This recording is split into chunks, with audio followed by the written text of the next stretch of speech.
Ce matin, je vous épargne ma tête. Et vous ne le savez pas, mais je crois que vous me remerciez de le faire.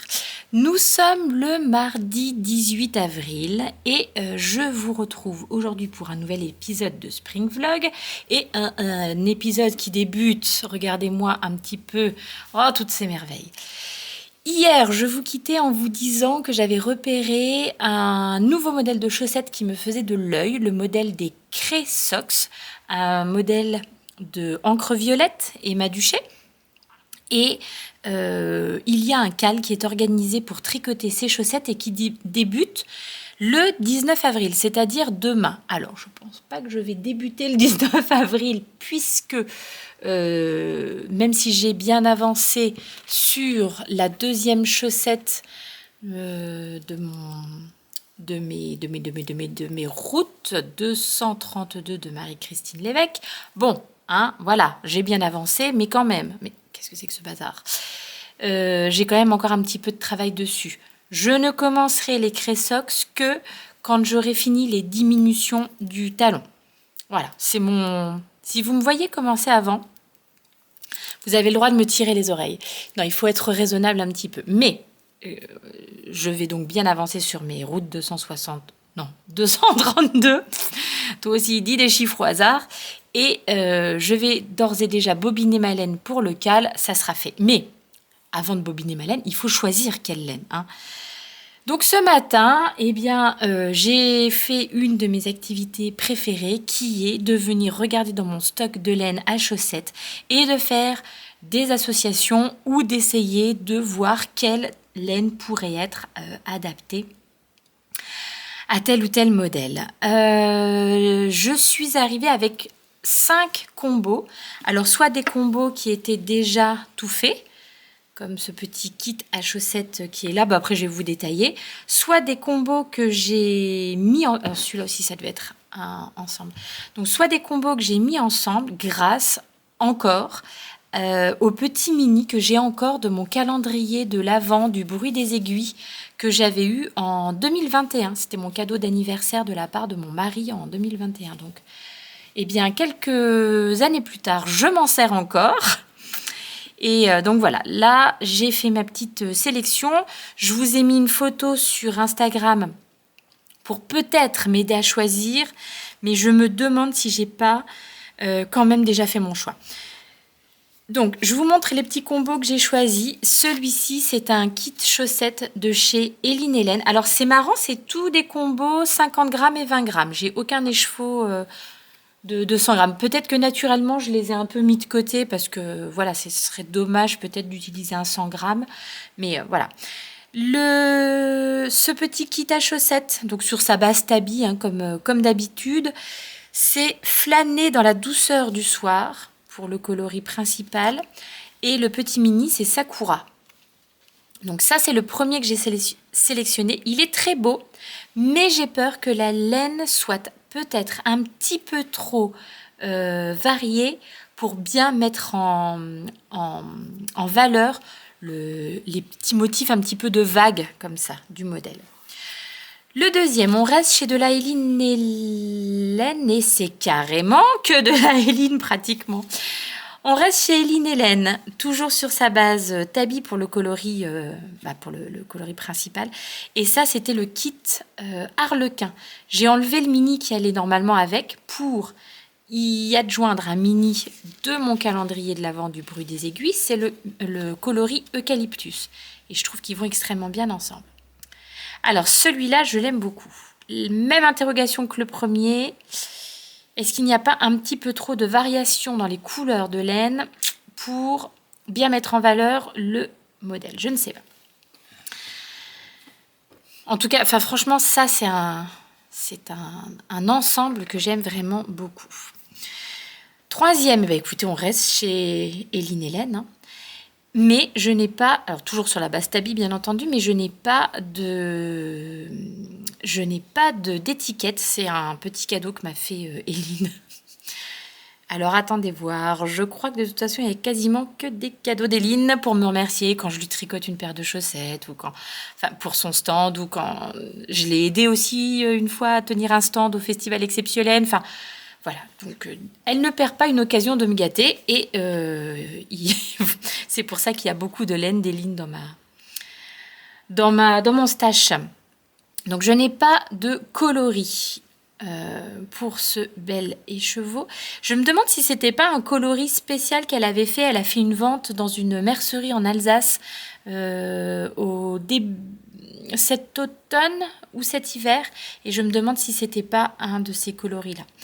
Coloris auquel j'ai adjoint ce mini qui s'appelle Terre cuite. Mini du calendrier de l'Avent, du bruit des aiguilles. Et ça, par contre, je pense que ça serait vraiment pas mal pour mettre en valeur le motif. Je pense que franchement, là, ça ressortirait bien.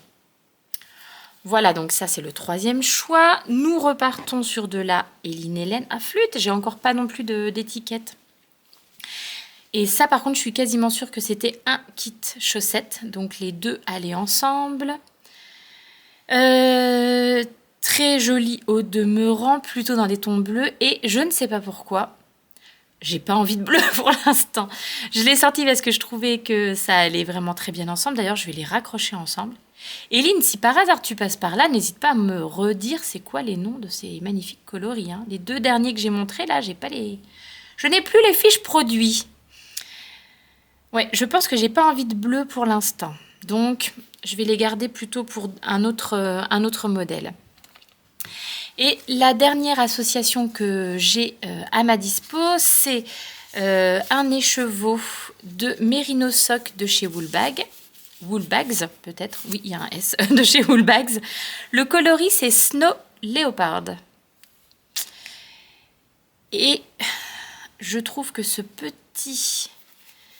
mini là, parce que j'ai toujours petit mini, mais c'est un peu redondant, non? Ce mini, donc toujours du calendrier de l'Avent, le coloris c'est Jacinthe. Je trouve que les deux ensemble sont pas mal du tout. Alors j'avoue que je crois que j'ai quand même une petite préférence pour ce kit là. Enfin comment est-ce qu'on dit? Cette association là. Déjà, alors Jacinthe, ça me parle bien. Désolée pour le téléphone qui sonne. Hein. Jacinthe, ça me parle bien. C'est un coloris très printanier. Le coloris principal pourrait vraiment bien mettre en valeur le motif. Je crois que les deux choix raisonnables seraient ces deux-là. Mais je crois que j'ai plus envie de coloris comme ça parce que ça va coller à mon thème, enfin au thème du printemps, etc. Et là, je me vois plus, c'est des couleurs un peu plus chaudes. Pourquoi pas pour cet été ou pourquoi pas pour cet automne. Bon, enfin, voilà, j'adore faire ça, sortir la laine, faire des associations. Ah, les deux là ensemble, je les trouve trop bien. Bref, c'est un régal. Je me demande si j'ai pas loupé une vocation de mercière hein, quand même. De marchande de laine, il est peut-être pas trop tard, mais bon, voilà, ça me plairait énormément ça c'est sûr. Bon, je me laisse encore un petit peu de temps de réflexion. Sur Instagram, vous continuez à me dire en plus ce que vous aimez bien. Peut-être que là, dans les commentaires, vous allez me dire aussi « Ah, moi, je préfère celle-ci, machin ». Mais il est possible que le temps que je lise vos commentaires demain, j'ai déjà fait vraiment mon choix. Allez, je vous dis à tout à l'heure. Alors aujourd'hui, on va quand même essayer de pâtisser un petit peu parce qu'il y a papy et mamie qui viennent tout à l'heure pour emmener le grand quelques jours en vacances. Et on a... Oups là, pardon pour le bruit. On a de la pâte de pistache. Alors ça, c'est plus que de la pâte à pistache puisque c'est une tartinade. Donc il y a aussi du sucre, de l'huile, des trucs comme ça. C'est pas juste... Pas juste de la pâte de pistache. Le retour de l'écurie et des chevaux qui galopent à l'étage. Hein, désolée. Voilà, donc l'idée, ça serait d'utiliser ce truc-là. Donc, on est parti sur une petite recette de cookies. Et sauf que nous, au lieu de faire citron confit, on va faire chocolat blanc. Voilà, pistache, chocolat blanc, c'est une bonne association. Et ben, on va voir ce que ça va donner. Alors, quand je dis on, en fait, je mens. C'est parce que je n'ai pas fait grand-chose jusqu'à présent. C'est la grande qui fait les cookies aujourd'hui. Ça va, pas trop compliqué? Non, ça va. Ça va? Bon, et moi, je fais des trucs beaucoup moins drôles. Je passe à Spi et je nettoie les toilettes. Ouais! On adore! La Spi, ouais! Je vous montre pas les toilettes, hein, vous savez ce que c'est. Bon, allez, je retourne à mon ménage.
Le repasser un petit peu parce que je pense que ça doit faire déjà quelques années qu'il attend dans son sac, celui-ci.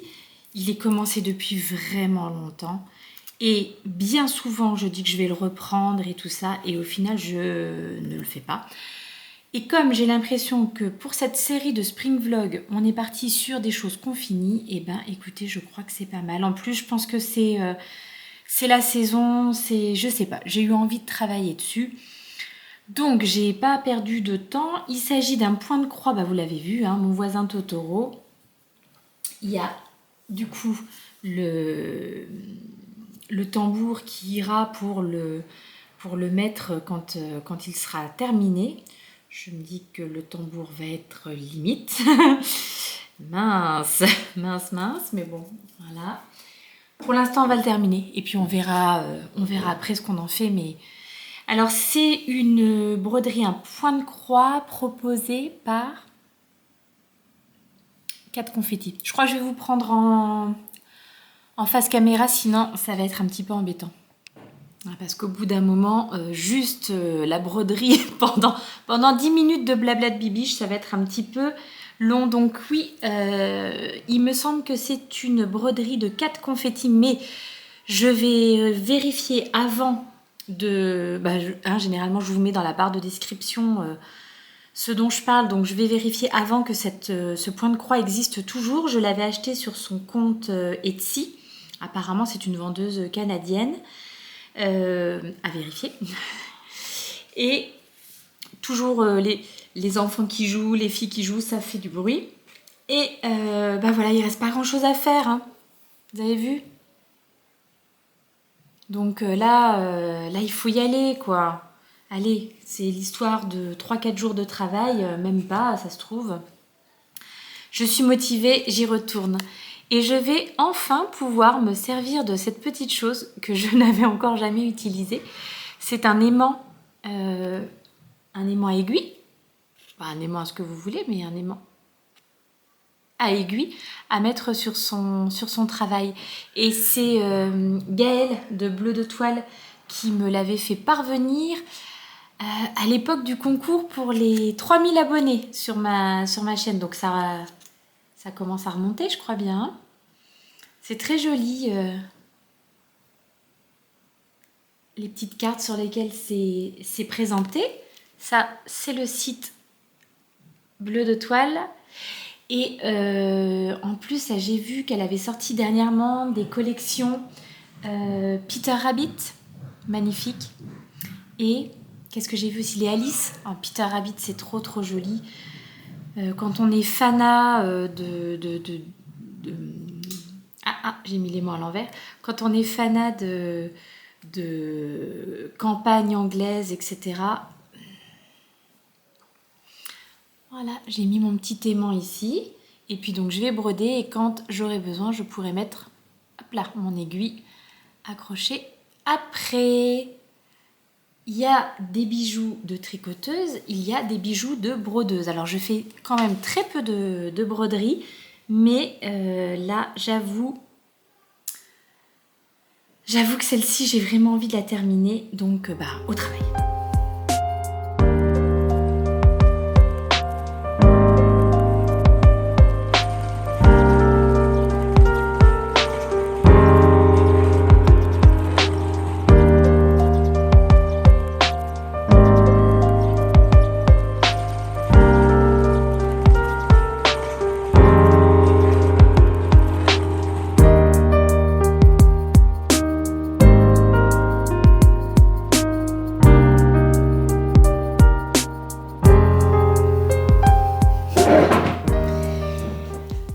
Bon, je viens un petit peu discuter parce que je crois que ça doit faire presque 1 heure que je suis en train de broder, écouter le podcast d'Hervé Pochon. Je vous en avais parlé en tout début de ces Spring Vlogs. Et je vous remettrai le lien parce que, franchement, je trouve que il est formidable ce podcast. Hervé Pochon, journaliste, et il traverse en ce moment la France du nord-est au sud-ouest, en passant par ce qui s'appelle la diagonale du vide. Et aux personnes qu'il rencontre, il leur demande qu'est-ce qui vous rend heureux. Et les personnes qu'il rencontre, c'est vraiment les gens qui se promènent comme lui, les agriculteurs qui travaillent dans le coin, les personnes âgées qui habitent dans cette fameuse diagonale du vide. Et des fois, on a des pépites parce qu'ils tombent sur des gens follement intéressants ou touchants. Moi, je trouve que c'est très émouvant ce podcast. Et en plus, il y a le côté un peu balade, pour moi qui aime aussi un petit peu la rando et tout ça. Modestement, très modestement, mais je peux comprendre à quel point on ait cette envie, cet élan de marche. Et ça me parle beaucoup et je trouve que les rencontres qu'il fait, lui je le trouve très chouette comme journaliste et comme humain. Et les rencontres qu'il fait, les gens avec qui il discute, il y a des choses qui sont très touchantes. C'est tout simple, c'est vraiment tout simple, mais figurez-vous que j'ai eu la larme à l'œil à de nombreuses reprises. De sentir des fois l'émotion des gens, parce que cette question, qu'est-ce qui vous rend heureux, c'est pareil, c'est une question vraiment toute bête, toute simple, mais pour certaines personnes, y répondre c'est compliqué, ou ça remue des choses, ou voilà, c'est chouette, la vraie vie, les vrais gens et des vraies émotions, donc c'est franchement un petit régal. Donc, si je m'écoutais, mais bon, la lumière est en train de décliner, donc je vais pas pouvoir continuer à broder pendant 1000 ans parce que mine de rien j'ai les yeux qui louchent. Je pense avec qui j'en ai discuté là en début de ces spring vlogs de l'origami. Alors l'une d'entre vous qui m'avait laissé en commentaire que faire de l'origami le soir pour elle c'était pas possible parce que sinon après elle passait la nuit à refaire des pliages et elle arrivait pas à s'endormir. Moi j'ai peur que ça soit un peu la même chose là. Faire les croix, j'ai peur de rêver de croix cette nuit et de pas réussir à m'endormir. On verra. Bon, je vous montre, mais vous n'allez pas voir une avancée phénoménale. Mais j'ai terminé le petit motif floral qui était là. J'ai terminé celui-ci aussi, commencé et terminé celui-ci. Et donc, je viens de commencer celui-là. Il m'en restera encore un grand après à faire, le même que celui-là, que je dois refaire donc là-haut, tout en bas, et ça sera fini. Donc franchement, je pense que ça peut être l'histoire de quelques jours. Il était vraiment temps de s'y remettre. Je viens donc vous voir. Alors pas trop de tricot aujourd'hui, si les échevaux de ce matin, je crois que mon choix est plus ou moins fait. Sur Instagram, tout le monde m'a donné un petit peu son avis. Mais moi, je pense que ça s'est senti ce matin quand je vous les ai montrés. Je pense que mon choix était déjà finalement fait. Et je suis passée plein de fois devant mes écheveaux dans la journée. À chaque fois, je regardais. Je pense que j'ai choisi. Donc, j'imagine que je vais demain, pour le début du cal, bobiner ma laine. Mais je ne commence que quand je suis arrivée un petit peu, ce que je vous disais, que j'ai fini les diminutions du gousset de ma paire de chaussettes route 232. Je vais quand même vous montrer. Odile, quand j'ai dit à ma fille, en fait la petite, je sais pas pourquoi, j'en ai reparlé. Elle m'a dit, ah, tu fais un petit pyjama à mon lapin? Et je lui dis, bah oui, je fais un petit pyjama à Odile. Et elle m'a dit, mais Odile, c'est un nom de garçon? Alors bah non, Odile, c'est pas un nom de garçon. Je ne sais pas. Quand on a 7 ans, apparemment, pourtant c'est très mignon, Odile. Moi j'aime beaucoup. Et d'ailleurs, j'adore Odilon aussi pour un petit garçon. Alors oui, bon, peut-être que Odile aujourd'hui, pour une petite fille, je ne sais pas, ça serait comme Monique peut-être. Mais moi j'aime bien les prénoms anciens, un peu désuets, ça me plaît bien. Donc bon, bref, pour tout ça pour dire que Odile a une jambe faite sur 2, ce qui est déjà pas mal. C'est toujours aussi petit. Et en plus, je travaille pour faire les petites jambes. En fait, pour tout faire. Donc, on a fait une grosse partie en aller-retour. Ensuite, on a joint là, ici. Si je la mets dans le cadre, c'est mieux. Tout le long du pyjama, c'est en aller-retour. Ici, on a joint en rond sur quelques rangs. Et tout de suite après, on part sur une toute petite circonférence. Donc, je suis obligée de retravailler en Magic Loop, ce qui n'est pas forcément ce que je préfère, d'autant plus que je fais un Magic Loop avec un truc qui n'est pas du tout étudié pour, c'est-à-dire, voilà, mes mini circulaires interchangeables là, de chez Xiaogu. Vous avez vu, hein, le câble, il n'est pas très long, hein, donc je fais un Magic Loop avec ça. Bon, ça fonctionne, mais c'est petit, c'est très fin, ça semble toujours aussi fragile dans les mains, mais pour l'instant, ça passe. Donc, j'ai cette deuxième patte, cette deuxième jambe à faire, et après, les petites manches. Vous avez vu, un tout doux, vraiment tout doucement, mais c'est vrai que c'est quand même bien mignon. Voilà, ça c'était le seul truc qui a vraiment avancé. Les chaussettes, je vous les ai montrées ce matin. Je vais travailler dessus ce soir, sur les chaussettes. Hein. Odile, je pense qu'on verra demain. Et je voulais vous dire un truc, mais alors hyper important. Ah, et j'aurais dû préparer ça aussi, mais ne vous inquiétez pas. En même temps que je parle, je suis capable. Multitâche, Bibiche multitâche, et va être capable de vous trouver les infos en même temps. Comme quoi... Il y en a quand même plus dans 2 têtes que dans une seule. Comme quoi, ces Spring Vlogs vous apportent quelque chose. C'est en tout cas le retour que vous m'en faites en me disant que ça vous motive à faire certaines choses, etc. Et moi, j'arrête pas de le dire, mais pétard, qu'est-ce que c'est bien aussi et qu'est-ce que ça motive aussi.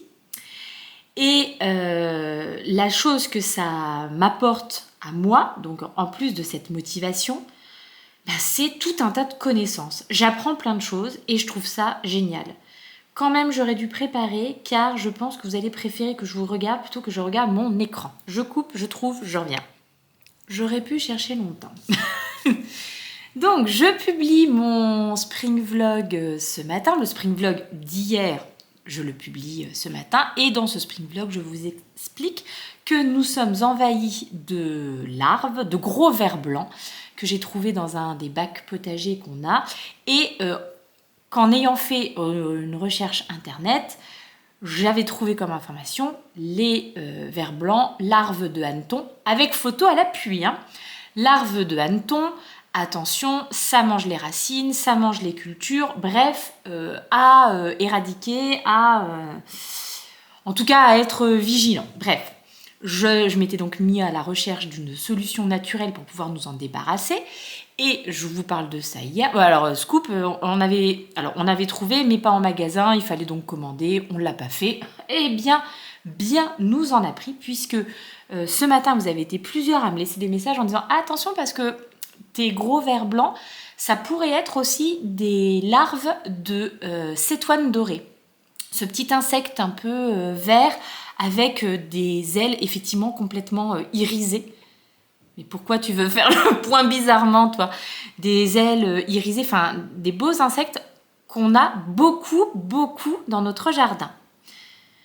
Je vais donc regarder ce que je trouve disponible sur le net en tapant larves de cétoine dorée. Et là, je retrouve les mêmes photos que mes larves de hanneton. Je me dis, yut. Et en fait, en vraiment poursuivant mes recherches, je suis tombée sur des vidéos qui montraient la différence en photo à l'appui des larves de hanneton et des larves de cétoine. Et effectivement, les larves que nous avons dans notre jardin, ce sont des larves de cétoine dorée. Cétoine dorée qui ne fait pas de mal aux racines des plantes, a priori, enfin pas de souci, et qui est un excellent pollinisateur pour le jardin. Donc, heureusement, et alors je vous montre, en plus il y en a l'une d'entre vous, vous êtes formidables, alors, franchement, mais cette communauté est au top. Vraiment, j'étais hyper contente de recevoir tous ces messages, d'apprendre des choses, je trouve ça absolument génial. Du coup, il y en a une d'entre vous qui m'a envoyé ce post fait par Margot Motin, qui est une auteure BD, une autrice BD, une illustratrice.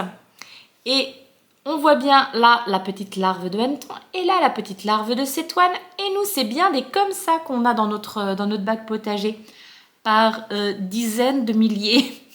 J'exagère. Alors, merci, franchement, merci de vos retours. Et merci aussi, enfin surtout, je trouve, merci de vos retours, pas dans le jugement ou dans le...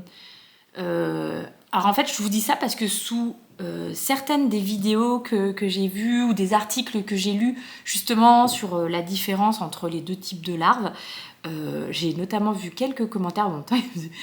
Ah là là, mais oui, les gens de la ville qui se mettent, ces néo-jardiniers qui font n'importe quoi et qui tuent toute la nature et la biodiversité. Et j'étais là, oula, alors oui, effectivement, il peut peut-être nous arriver de faire des erreurs. Alors, c'était pas adressé à moi, hein, mais j'ai trouvé que ce commentaire était drôlement... je sais pas, quoi. Enfin, tout le monde fait des erreurs, on peut pas non plus tout connaître. Je vous prie de croire que si j'avais exterminé une partie... Enfin, ces larves, et que j'avais découvert quelques semaines plus tard qu'en fait, c'était des insectes totalement inoffensifs pour mon jardin, et qui plus est, très utiles, je m'en serais un petit peu voulu déjà. Mais pour autant, oui, on apprend, quoi. Effectivement, moi, je suis pas née les mains dans la terre. Je suis heureuse aujourd'hui de découvrir des choses, d'apprendre, d'essayer de faire bien. Donc voilà, quoi. Donc merci vraiment du fond du cœur de m'avoir alertée, d'avoir partagé cette information avec moi, le tout dans la bienveillance et juste le désir de partager et d'avancer ensemble. Merci beaucoup. Vous êtes au top, pas comme cette personne qui n'était pas trop content que les gens fassent des bêtises et apprennent des choses. Voilà. Je crois que c'est tout ce que j'ai à vous dire pour aujourd'hui. Oh, les petits cookies pistaches, ils étaient pas mal. Non, ils étaient pas mal. Peut-être un peu trop de cuisson pour certains. Voilà. Donc, quand ils étaient un petit peu durs, les grands-parents se sont un peu cassés les dents. Je devrais pas dire ça. Oh là là, papy, mamie, s'ils me regardent, ils vont pas être contents. Non, mais voilà. Moi, par contre, je me suis pris les moins cuits. Et ils étaient fort bien.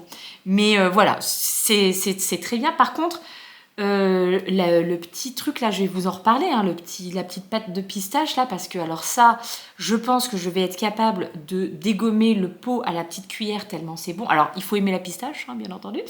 C'est mon cas. C'est pas de la pâte de pistache pure, c'est de la pâte de pistache, du sucre, des huiles végétales, C'est hyper bon, très gourmand. Ça ressemble à de l'espèce de pâte à tartiner, quoi. C'est trop, trop bon. Donc, à consommer avec modération, à mon avis. C'est un truc que j'avais trouvé, vous savez, au supermarché de temps en temps. Il y a la semaine de l'Italie. Et bah voilà, j'avais trouvé ça lors de la semaine de l'Italie. C'est une marque italienne. Je vous donnerai les références si ça vous intéresse. Et je me dis que, vu qu'on a quand même un pot assez conséquent et qu'on n'en a pas utilisé beaucoup pour nos petits cookies, je vais cette semaine essayer de refaire des petits gâteaux, des petits muffins au chocolat, petit format, et je mettrai un cœur coulant de pistache à l'intérieur. Ah, rien que quand j'en parle, j'ai déjà envie d'y être. Bon, voilà, et si ça vaut le coup, je vous donnerai la recette. Quelle gourmande, mais quelle gourmande, oh là là. Mes enfants me posent la question, vous savez, de temps en temps, t'es plus ça, plus ci, plus ça, plus ci, il faut toujours faire des choix. Donc, t'es plus salé ou sucré, bah, je crois que moi je suis quand même un sacré bec sucré. Hein. Oi, oi. Donc voilà. Bon, est-ce qu'elle va aller tricoter? Est-ce qu'elle va aller faire encore quelques petites croix? Seul l'avenir nous le dira. Je vous dis à demain. Ciao, ciao.